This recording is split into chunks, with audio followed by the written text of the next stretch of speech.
The world knew Andy Warhol as the king of pop art, the man who turned Campbell's soup cans into high culture. But nobody knew what he whispered to Lou Reed backstage at the exploding Plastic Inevitable show in 1967. Words that would destroy their friendship and change rock music forever. Those words were buried in Warhol's private diaries for 40 years, hidden behind silver factory walls and locked away in archives that wouldn't see daylight until long after both men were dead. What Warhol said that night wasn't just cruel. It was the truth about how he saw every artist who walked through his door. And when Lou Reed finally understood it, the Velvet Underground would never be the same. The betrayal didn't happen on stage in front of thousands of screaming fans. It happened in a moment so quiet, so intimate, that only two people heard it. But the shockwave would echo through punk rock, glam, and every underground movement that followed. Reed spent decades trying to escape that sentence, and Warhol spent decades pretending he never said it. But the factory's silver walls remembered everything, and the tape recorders Warhol obsessively kept running captured more than anyone knew. If you lived through the 60s, you remember when rock music still had innocence, before the Velvet Underground came along and showed you the darkness lurking beneath the surface, before Reed and Warhol collided, before that sentence destroyed everything, before the truth emerged from dusty diaries 4 decades later. This is the story of how an artist became an experiment, how friendship became manipulation, and how the godfather of punk rock learned he was never anything more than Andy Warhol's lab rat. Before we dive into the silver nightmare that was the factory, please hit that subscribe button. This channel brings you the untold stories behind rock's greatest legends, the secrets that stayed buried for decades, and the truth about the icons who changed music forever. The factory wasn't just a studio. It was a religion, a circus, and a psychological experiment, all wrapped in aluminum foil. When Lou Reed first walked through those doors in 1965, he was nobody. A Syracuse University dropout with a guitar, some poetry nobody understood, and a darkness inside him that came from electroshock therapy his parents had forced on him for being different. The factory's silver walls reflected everything and revealed nothing. And that's exactly how Andy Warhol liked it. He sat in his corner like a ghost, watching everything through his camera, recording everything on his tape machines, and saying very little while his superstars performed their lives for him, like living sculptures. Reed was 23 years old, damaged, brilliant, and hungry for someone to understand the noise inside his head.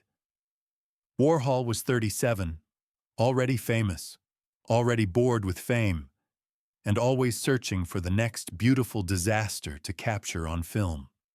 The Velvet Underground had been playing small clubs in New York, creating a sound that nobody had heard before. Feedback and drone and Reed's flat, speak-singing voice describing the street life of drug addicts and hustlers and everyone existing in the margins. John Cale's screaming viola cut through the noise like a knife. Maureen Tucker's tribal drumming shook the floor, and Sterling Morrison's guitar created walls of sound that felt like being trapped inside a beautiful nightmare. They weren't making music for dancing or for radio.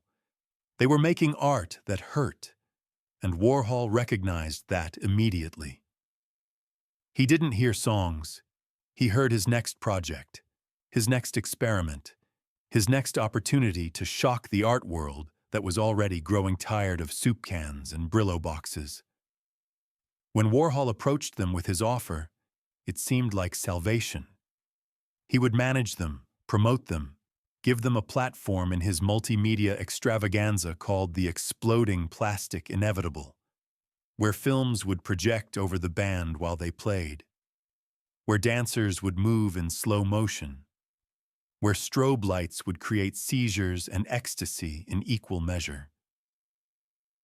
He would put them on stage with his superstars, with Nico, the German chanteuse he was obsessing over, the ice queen with the voice like cold marble. Reed didn't know yet that Warhol's gifts always came with invisible strings attached, that every artist who entered the factory's silver walls eventually discovered they weren't collaborators. They were material.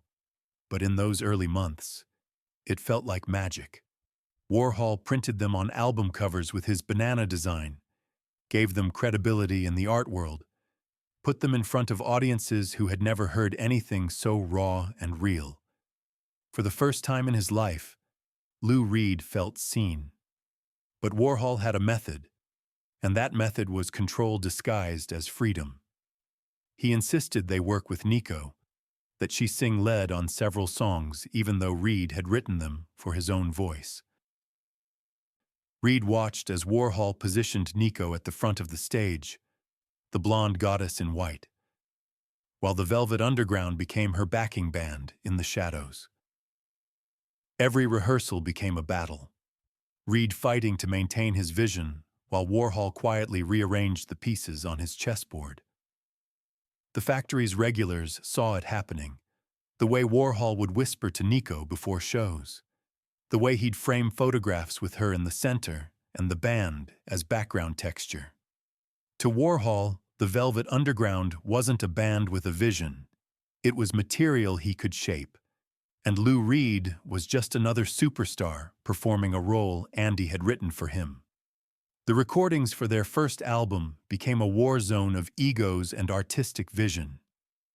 Reed had songs about heroin, about sadomasochism, about the edge of human experience where most people never looked. And Warhol wanted them all, wanted the controversy, wanted the shock value, but he also wanted control of how that shock was delivered. During the recording sessions at Scepter Studios, Reed would play a song one way, and Warhol would suggest something else.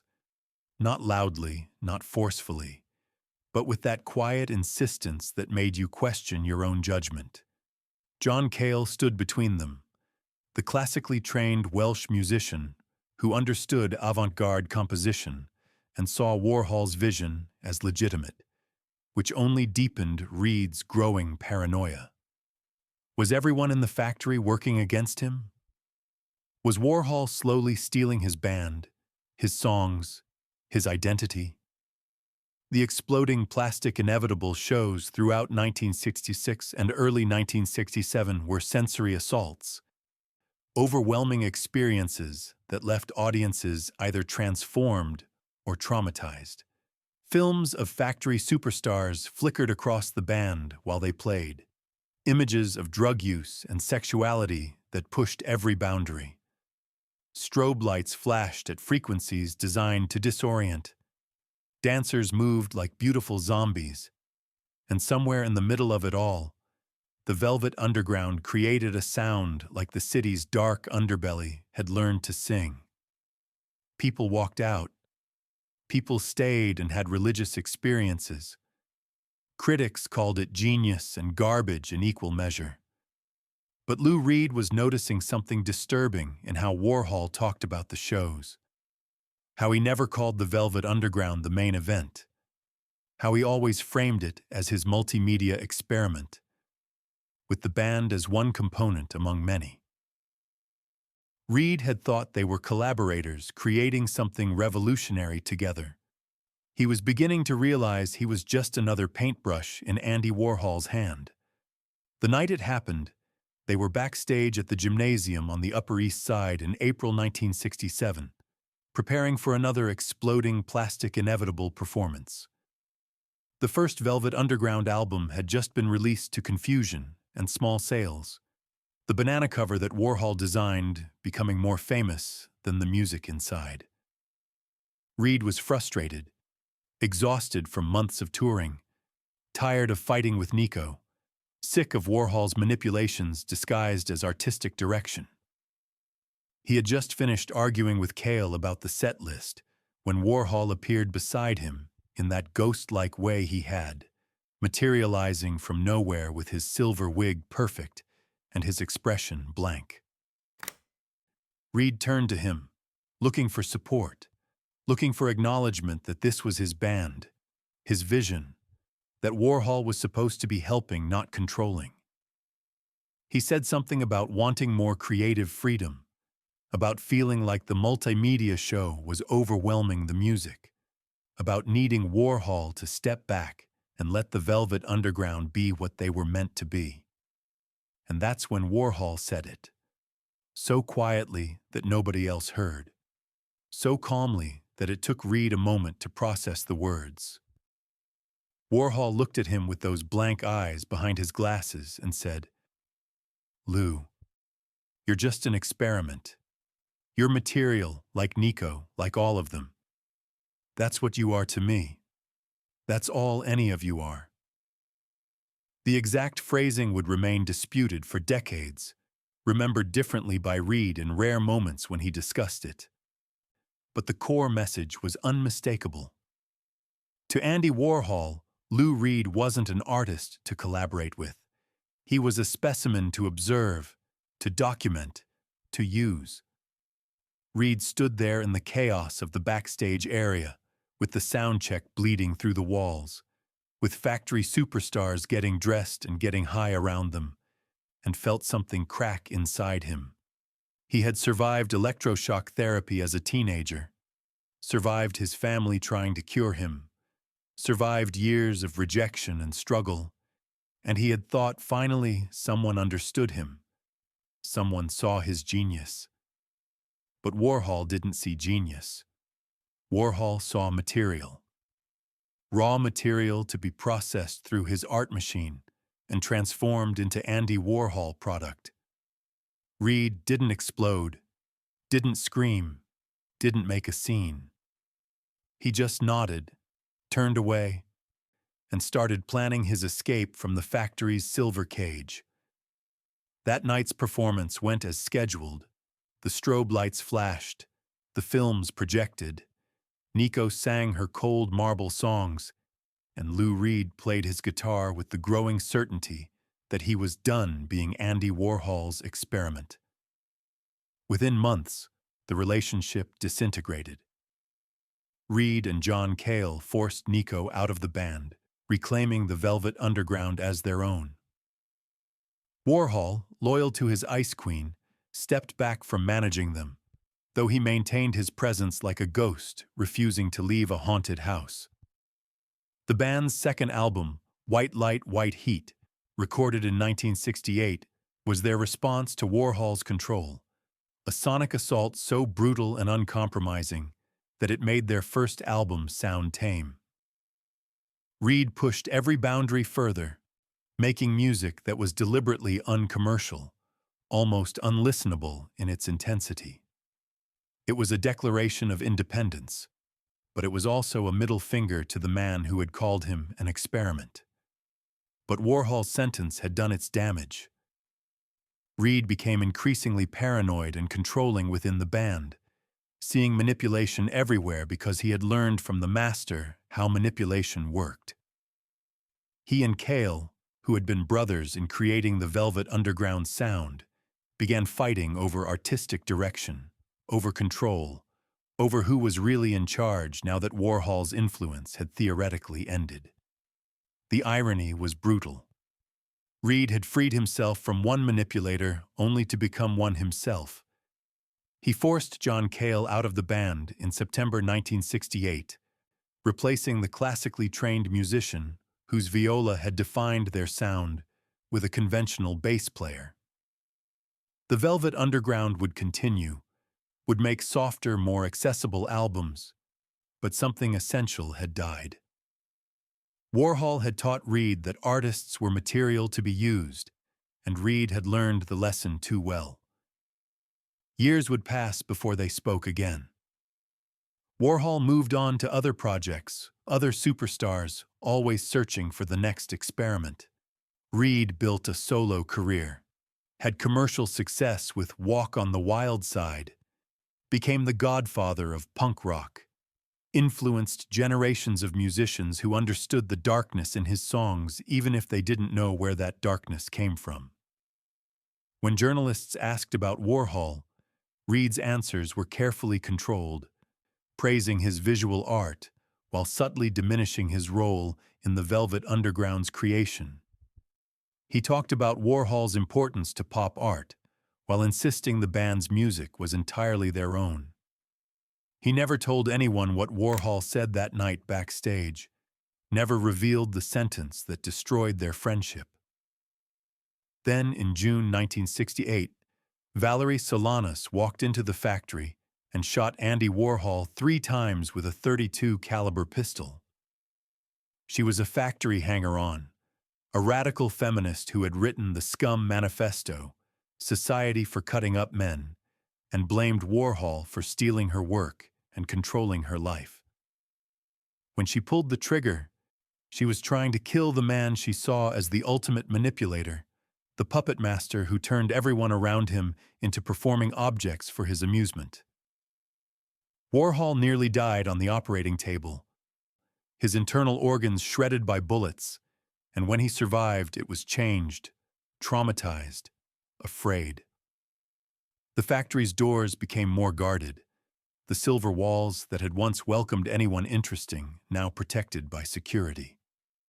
Warhol became more withdrawn, more paranoid, more dependent on the superstars around him, even as he trusted them less. Lou Reed heard about the shooting and felt something complicated, a mixture of horror and vindication, and something darker he couldn't name. Warhol had called him an experiment, had treated him like material, and now someone else had treated Warhol the same way, as an object to be eliminated. Reed didn't visit him in the hospital, didn't reach out, let the silence between them deepen into a chasm. But privately, he thought about Warhol recovering from gunshot wounds, thought about his own electroshock scars, and wondered if they had both been experiments in how much damage a person could survive before they stopped being themselves. Throughout the 70s, as Reed's solo career took off, as he embraced glam rock with David Bowie's help, as he created albums that ranged from commercial pop to the infamous Metal Machine Music noise experiment, Warhol watched from a distance. They were both in New York, both moving in overlapping circles, but they avoided each other like former lovers who knew too much about each other's wounds. Occasionally, they'd end up at the same party, the same gallery opening, and there would be awkward acknowledgments, brief conversations that said nothing while communicating everything. Reed had escaped the factory, but he hadn't escaped Warhol's influence, hadn't escaped the lesson that artists were experiments and people were material to be used. Andy Warhol died suddenly in February 1987, complications from gallbladder surgery that should have been routine but went wrong because of the internal damage from the shooting 2 decades earlier. Lou Reed was 44 years old when he heard the news, working on his own music, married to Sylvia Morales, trying to be a different person than the paranoid genius who had fought his way out of the factory. The news hit him harder than he expected. Whatever complicated feelings he had about Warhol, whatever anger and resentment and sense of betrayal, Warhol had also been the person who first believed in the Velvet Underground, who gave them a platform when nobody else would, who understood that Reed's darkness was art, not sickness. 3 years later, Reed and John Cale reunited for the first time since 1968 to create Songs for Drella, a tribute album to Andy Warhol. Drella was the nickname factory superstars had given Warhol, a combination of Dracula and Cinderella, the monster and the fairy tale princess existing in one silver-wigged person. The album was Reed's attempt to process everything, to write songs about their relationship, about the factory, about what Warhol had meant to all of them.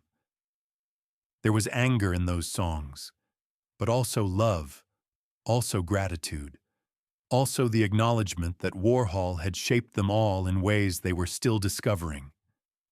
But Reed still didn't reveal what Warhol had said that night backstage, still kept that sentence locked inside him. Then the diaries were published. Warhol had kept detailed daily journals from 1976 until his death, recording everything with the same obsessive documentation he brought to his art. When they were released in 1989 as the Andy Warhol Diaries, edited by Pat Hackett, they revealed Warhol's private thoughts about everyone in his circle, the cruelty and kindness, the gossip and genuine affection, the way he saw people as both friends and material simultaneously. He wrote about Lou Reed occasionally, brief mentions of seeing him at parties, comments about his music, observations delivered in that flat affect that made it impossible to tell if he was being complimentary or cruel. But there was nothing about that night backstage, nothing that directly explained why Reed had fled the factory so abruptly. The full truth didn't emerge until much later, buried in archives that took decades to fully process.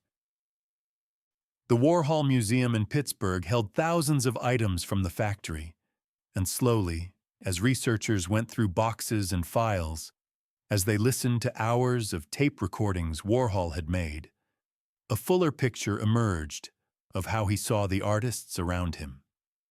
There were notes, drafts of thoughts, recordings of conversations where Warhol's true feelings leaked through his usually blank exterior. And there, in fragments spread across multiple sources, was evidence of how he really saw Lou Reed and the Velvet Underground during those factory years. In a taped conversation from 1966, Warhol explained his artistic philosophy to a journalist, describing how he saw everyone as potential material for his work, how the line between friend and art object didn't exist for him.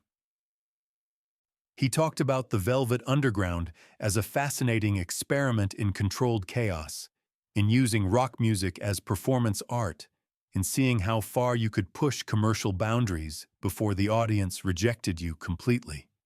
Another tape captured Warhol talking to Nico, telling her that Reed was too sensitive, too caught up in thinking his songs meant something beyond their shock value, too unable to see himself as material. The exact words from that night backstage weren't recorded, but the evidence of Warhol's attitude, his genuine belief that people were experiments, was overwhelming. Lou Reed lived until 2013, long enough to see punk rock become history, to see his influence acknowledged by generations of musicians, to marry Laurie Anderson and find some kind of peace in his final years.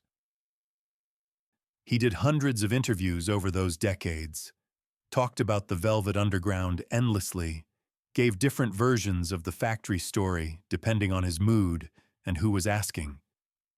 Sometimes he was generous about Warhol's contribution, sometimes bitter about the control issues, sometimes philosophical about how young they all were and how much they were all figuring out. But he never directly stated what Warhol said to him that night, never gave journalists the clean narrative they wanted about the moment their friendship ended. Maybe because he knew that the sentence wasn't the point. The point was the truth behind the sentence. What Andy Warhol understood, what Lou Reed spent his whole life wrestling with, was that everyone uses everyone. That's not cynicism. That's the reality of how art gets made, how relationships work, how people influence each other. Warhol was just honest about it, honest in the cruelest way possible, by saying the quiet part out loud.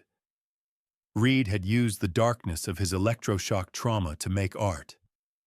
Warhol used Reed's darkness to make his multimedia experiments. Reed used Warhol's platform to launch the Velvet Underground. Warhol used the Velvet Underground to stay relevant in the art world. They were both using each other, but only Warhol admitted it. And that admission destroyed their friendship, because Reed wanted to believe it was something purer than mutual exploitation. The sentence Warhol spoke backstage in 1967, that declaration that Reed was just an experiment, an object to be documented and used, was true and cruel in equal measure. It was true because that's how Warhol saw everyone, including himself. The man who turned himself into Andy Warhol, who created a persona as artificial as any of his pop art, understood better than anyone that we're all performing versions of ourselves, all turning our lives into art, all using and being used. But it was cruel because Reed needed to believe differently, needed to think their collaboration meant something deeper than material and documentation. He needed to be seen as a person, not a specimen, and Warhol couldn't give him that. After Warhol died and the archives began revealing his true thoughts, after the diaries showed how he categorized everyone around him, the rock world started re-examining the factory years and the Velvet Underground's creation story. Some critics argued Warhol was a genius who understood performance art decades before anyone else. Others called him a manipulator who exploited vulnerable artists. Both were right. The relationship between Andy Warhol and Lou Reed, between the pop art king and the godfather of punk, was complicated and contradictory and creative and destructive all at once.